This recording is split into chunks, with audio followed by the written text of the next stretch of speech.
चेहऱ्यावरती केस आलेत म्हणून तुम्ही ही पद्धत कधी वापरले का? हाताने जर चेहऱ्यावरचे केस काढले तर तिथे स्किनला इरिटेशन तर होतं आणि स्किन लालसर सुद्धा होते. दुसरी पद्धत म्हणजे आयब्रोच्या थ्रेडनी तुम्ही अप्पर लिप्स केले म्हणजे ओठांच्या वरचे जर केस काढले तर तिथे सुद्धा स्किनची जळजळ होते आणि ही सुद्धा पद्धत बरोबर नाही. तर मग या चेहऱ्यावरचे मी केस कसे काढू? चेहऱ्यावरती खूप बारीक बारीक केस दिसत आहेत, मग हे कसे लपवू? याचा जर आयडिया तुम्हाला पाहिजे असेल तर आपण आजच्या व्हिडिओमध्ये नक्की बघणार आहोत. तुम्ही बिलकुल टेन्शन घेऊ नका, फक्त 5 मिनिटाची ही रेमेडी आहे. कशी करायची चला बघूया. त्यासाठी कोणते घटक वापरायचे आहेत आणि या रेमेडीने तुमचे केस तर निघणार आहेत पण चेहऱ्यावरती ग्लो सुद्धा येणार आहे. तर चला बघूयात. तर ही आहे पेस्ट जी आपल्याला चेहऱ्यावरती वापरायची आहे. ही कशा पद्धतीने वापरायची आणि कशा पद्धतीने बनवायची त्यासाठी पूर्ण व्हिडिओ बघा. व्हिडिओला लाईक करा आणि आपल्या चॅनलला सबस्क्राईब करा. तर ही पेस्ट बनवण्यासाठी मी इथे घरातील दूध घेतलेलं आहे. आता दूध साधारणतः तुम्हाला 5 ते 6 चमचे मोठे चमचे असे घ्यायचे आहे. वाटीमध्ये दाखवलेलं प्रमाण तुम्ही बघू शकता. त्याच्यामध्ये तुम्हाला ॲड करायचे आहे आपल्या घरामध्ये असलेली साखर. हो, साखर तुम्ही 1 चमचा घ्यायचा आहे. म्हणजे 6 चमचे जर तुम्ही दूध घेतलं तर 1 चमचा साखर घ्या आणि त्याच्यामध्ये तुम्हाला थोडीशी चिमूटभर हळद टाकायची आहे आणि 2 ते 3 तेलाचे ड्रॉप सोडायचे आहेत आणि हे सर्व मिश्रण आपल्याला मस्त प्रकारे मिक्स करून घ्यायचं आहे. आपली प्रोसेस इथेच थांबलेली नाही. मिक्स केल्यानंतर अशा पद्धतीचा दुधाला रंग येतो आणि आपल्याला जायचं आहे डायरेक्ट गॅसकडे.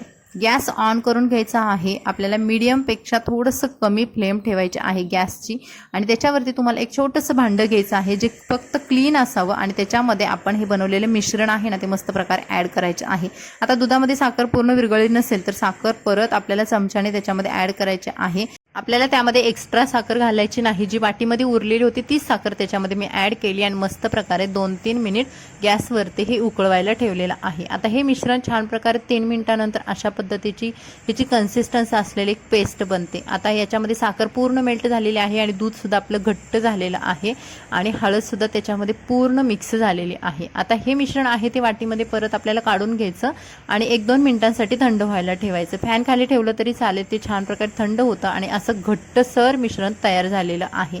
आता हे वापरण्या अगोदर आपल्याला आणखी याच्यामध्ये काही घटक ॲड करायचे आहेत जे की कॉफी पावडर घ्यायची आहे. थोडी पाव चमचा घेतली तरी चालेल, ती त्याच्यामध्ये मिक्स करायची मस्त. आणि कॉफी पावडर सोबत आपल्याला आणखी एक घटक याच्यामध्ये टाकायचा आहे, तो म्हणजे आहे आपल्या गव्हाचं पीठ.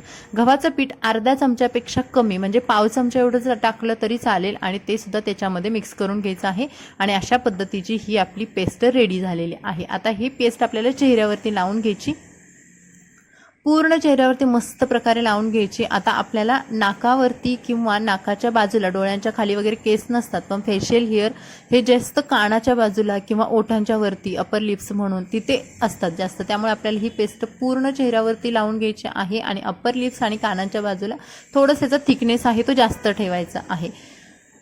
आता या पेस्टमध्ये आपले केस तर निघून जाणार आहेत पण चेहऱ्यावरती मस्त प्रकारे ग्लो येणार आहे आणि ही पेस्ट आपल्याला ठेवायची आहे साधारणतः सुकेपर्यंत. मग तुम्ही 10 मिनिटांमध्ये जरी तुमची सुकली तरी तुम्ही काढू शकता किंवा 15-20 मिनिटसुद्धा लागू शकतात. आता पावसाचे दिवस आहेत, ही पेस्ट लवकर सुकत नाही कारण याच्यामध्ये साखर वगैरे आहे. तर बघा तुम्ही 15 मिनिटानंतर माझी पेस्ट बऱ्या प्रमाणात सुकलेली आहे. जर तुम्हाला खूप घाई आहे आणि पेस्ट लवकर सुकत नसेल तर थोडंसं पीठ घ्या.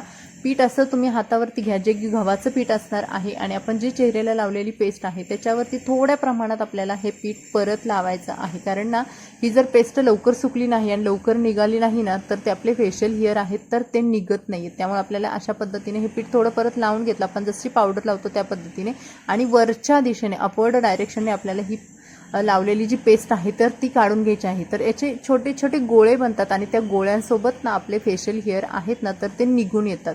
अगदी तुमचे केस खूप जाडसर आणि मोठे असतील तर ते हे एका स्टेपमध्ये निघत नाही आहेत. अगदी बारीक बारीक नाजूक केस आहेत ना तर ते ह्या स्टेपमध्ये निघून जातात आणि तुम्ही बघाल माझ्या हातावरती हे जे गोळे बनलेत ना तर त्याच्यासोबत हे छोटे छोटे केस निघून आलेले आहेत. ही रेमेडी आहे, होम रेमेडी आहे. फर्स्ट स्टेपमध्येच तुम्हाला छान रिझल्ट बघायला भेटतात. पूर्णच्या पूर्ण केस तुमचे जरी निघत नसले तर तुम्हाला आठवड्यातून 2 वेळा ही प्रोसेस करायची आहेत आणि हळूहळू तुमच्या चेहऱ्यावरचे केस नॅचरली गायब होतात. फेशियल हेअर असतात की ज्याच्यामध्ये आपला मेकअपसुद्धा व्यवस्थित बसत नाही किंवा हे कसे काढायचे यासाठी आपण खूप प्रमाणात व्हिडिओ बघितलेले असतात. खूप प्रमाणात प्रॉब्लेममध्ये असतो की रेझर वापरू की थ्रेडिंग करू की पार्लरमध्ये जाऊन काही करू. अशा पद्धतीचं जर तुमच्या मनामध्ये प्रश्न असतील तर तुम्ही ही एकदा होम रेमेडी करून बघा. याच्यामध्ये केस चांगल्या प्रकारात निघून जातात आणि ओठांच्या बाजूचे केस अप्पर लिप्ससुद्धा बऱ्या प्रमाणात निघतात. तुम्ही जर अजून थोडंसं स्ट्रेचिंग करून काढलं ना तर तुमचे जवळपास पूर्ण केस या स्टेपमध्ये निघून जातात. आणि इथं आपलं हे जे फेशियल आहे ते झालेलं आहे, म्हणजे जे की